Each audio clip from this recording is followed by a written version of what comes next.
बिस्मिल्लाहिर्रहमानिर्रहीम। ख़ातिन हज़रात, मैं हूँ अख्तर अब्बास और आप सबको मेरा सलाम पहुँचे।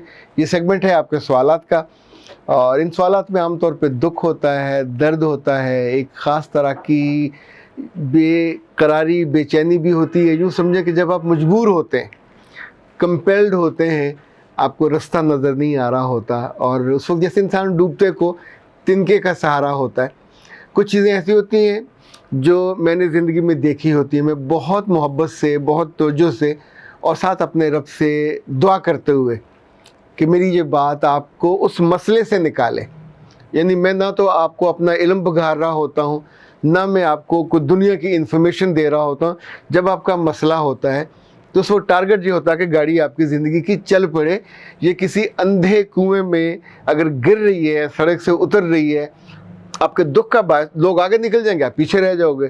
तो हम उससे बचने के लिए जो हल मुझको नज़र आ रहा होता है, चूँकि मैंने आपसे हल ज़्यादा देखे होते हैं, आपसे ज़्यादा लोगों के दुख देखे होते हैं और उनको हेल्प आउट भी की। एक होता है कि आप बैठ के सिर्फ कमेंट्री करते हैं, एक होता है कि आप उसका हिस्सा होते हैं, आप खेल रहे होते हैं और आप ज़िंदगी में उनको हेल्प आउट भी कर रहे होते हैं।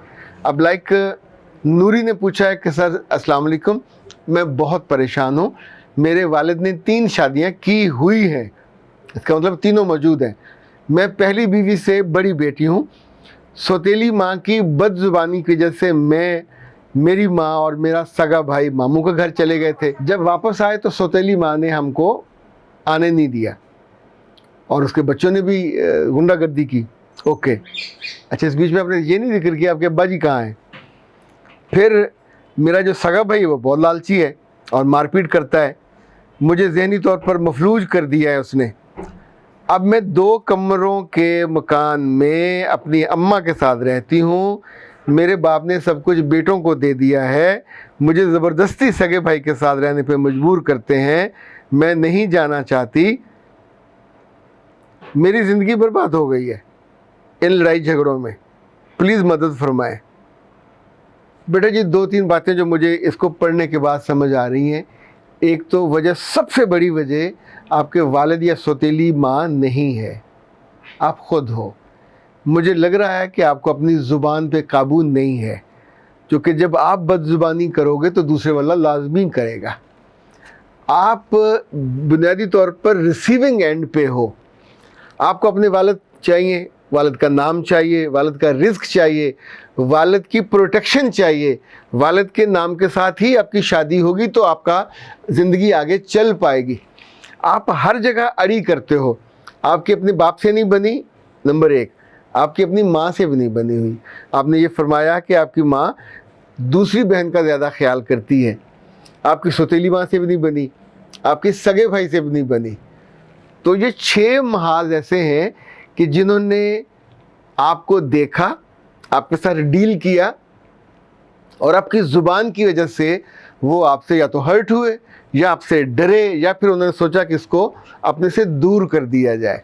तो बेटा, अब ऐसे में ना आपके अब्बा को इल्ज़ाम दिया जा सकता। 3 छोड़, शादी वो और भी कर लें, वो निभा रहे हैं। आप उनसे 4 बीवियाँ वो निभा लेंगे, उनके बच्चों को भी वो पाल लेंगे। ये उनके अंदर एबिलिटी या बर्दाश्त या ज़र्फ़ है। आपके अंदर तो उसकी भी बुनियादी कमी है कि आप चीज़ों को समझने के बाद अपना मुकाम और मर्तबा जान नहीं पा रहे। जब भी कोई बेटी या कोई बेटा तवज्जो चाहे, मोहब्बत चाहे, केयर चाहे, तो जो अपन उसको इन्वेस्ट क्या करना चाहिए? बदजुबानी, बदकलामी, मुतालबे? कतन नहीं, उसको मोहब्बत ही इन्वेस्ट करनी चाहिए। ये सब कुछ उसका हक नहीं है। बाप की या माँ की मेहरबानी होगी जो आपको ये मिलेगा। अगर आप बदजुबानी करोगे, बदलिहाजी करोगे और उनकी बात नहीं मानोगे या उनसे लड़ने लगोगे और जगह जगह उनकी बेइज्जती का बायस बनोगे, तो ज़ाहिर है वो आपको वॉमिट कर देंगे, आप उनकी ज़िंदगी से, घर से निकाल दिए जाओगे। कोई आदमी आपकी मजबूरी या आपकी हमदर्दी में जाके उनसे नहीं लड़ेगा।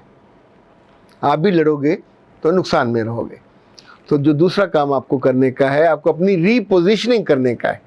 अगर एक जगह चीज़ लोगों की निगाह में नहीं आ रही तो शॉपकीपर, स्टोर वाला उसकी रीपोजिशनिंग करता है, उसकी रीब्रांडिंग करता है, ताकि वो सामने आए, लोगों की निगाह पड़े, लोगों को प्यारी लगे, खूबसूरत लगे और बिक जाए। आपने इस घर में सारी उम्र तो नहीं रहना ना, या कोई ऐसा प्लान है? अगर ऐसा प्लान है कि सारी उम्र आपने लड़ते रहना, हालत जंग में रहना है, तो बहुत ही नाकस और कम अक्ली की ये दलील होगी। आपका पहला काम ये है कि अपने बाबा को, अपनी सगी माँ को, या इवन जो भी उनके करीब हैं, उनके साथ इतने मीठे बन जाओ और इतने अच्छे बन जाओ कि आपके बारे में उनका परसेप्शन बदल जाए। अगर नहीं बदल रहा और आपकी आंखें सच नहीं बोल रही और आपके चेहरे पे उतनी ही सख्ती और बदतमीज़ी है, तो ज़ाहिर फिर आखिरी हल ये है कि आप उस घर से जितनी जल्दी हो रुखसत होने की कोशिश करें। रुखसत होने की कोशिश से मुराद घर वाले आपको रुखसत करें। खुद किसी का हाथ पकड़ कर रुखसत हो गए तो ये घर से भागने वाला अजाब होगा। सारी उम्र फिर अकेले रहोगे, फिर गालियाँ खाते रहोगे, फिर कभी वो आपका नाम भी नहीं लेना चाहेंगे। आपकी सगे भाई से दुश्मनी चल रही है, आप उसके साथ रहना नहीं चाहते। किसके साथ रहना चाहते हो? आप कहते हो मुझे जबरन मजबूर कर रहे हैं, बाप नहीं रख रहा, सौतेली माँ नहीं रख रही, सगी माँ नहीं रख रही, तो अब कोई तो आपका महरम चाहिए ना। अगर सगा भाई आपसे बड़ा है, मारता पीटता है, तो पागल है क्या? कुछ कमी बेशी तो आपकी तरफ होगी कि आप किसी एक को राज़ी नहीं कर पा रहे। मुझे माफ़ कीजिएगा, चूँकि इस वक्त सारी तोपों का रुख आपकी तरफ हो रहा है, चूँकि हमें आपका फ़ायदा अजीज़ है। या तो आप इसी हालत में बूढ़े होके यहाँ फौत हो जाओगे रोते रोते, तो ये बहुत बुरा अंजाम होगा। दूसरा उसका हल है कि मौजूदा सूरत हाल में से निकलें, अपने आप को रिपोजिशन करें, अपने आप को ब्रांडिंग में अपनी बदलें। यानी जो आप करते हो, जिन बातों पे बोलते हो, जिन बातों पे लड़ते हो, लड़ना फ़ौरन बंद कर दीजिए, ताकि ये जो कुछ प्यार ख़र्चा इनका होना है, नाम इनका चलना है, रेफरेंस इनका इस्तेमाल होना है, तो इन्हीं के नाम से आपको रिश्ता मिलना है। रिश्ता खुद तो ढूंढने से रहे, तो जितनी जल्दी हो जाए इस घर से चले जाइए, फिर पीछे मुड़ के ना देखिएगा। नए घर में जाके अपने मियाँ को, अपनी सासों को, अपनी वो जो नन्हे वंदे होती हैं, उनको अपने पेट से कपड़ा उठा के मत दिखाइएगा। उनको अपने अब्बा के बारे में, अपनी माँ के बारे में, अपनी माँओं के बारे में, उनके बच्चों के बारे में, आपको उनकी बहुत सी बातें नापसंद होंगी, ओके फाइन रहे, पर वो हैं, आप हो। आपको अपनी ज़िंदगी आगाज़ करनी है, उसको संभालें। वो अपनी मोहब्बत, अपनी केयर, अपनी तवज्जो के साथ इतनी मजबूत बना लें कि आपको पिछला सब भूल जाए। आप नाम मिलने जाया कीजिएगा, वो भी नहीं आएंगे तो मत गिला कीजिएगा, मत शिकवा कीजिएगा, पर इस क्राइसिस से निकलने का हल आपके पास है, उनके पास नहीं है। Change your perception, change your image, change your personality, change your thoughts, even change your style, और फिर इस पूरे को फोकस करके अपनी शादी करवाइए और यहाँ से अल्लाह अल्लाह करके चले जाइए। नए घर में फिर कभी महाज आराई नहीं करेंगे, ना सास से, चूँकि आपका हाथ खुला हुआ है, जिसे कहते हैं हाथ खुल गया, ना ससुर पे, ना नंदों पे, ना मियाँ पे। जितने हम्बल हो सको, जितने मीठे बन सको, ताकि आपको फिर वो घर, वो आराम और निग दे जो आपकी ज़िंदगी में कमी रही है। अगे तेरे पागल छिए। अख्तर अब्बास को इजाज़त दीजिए। अस्सलाम वालेकुम।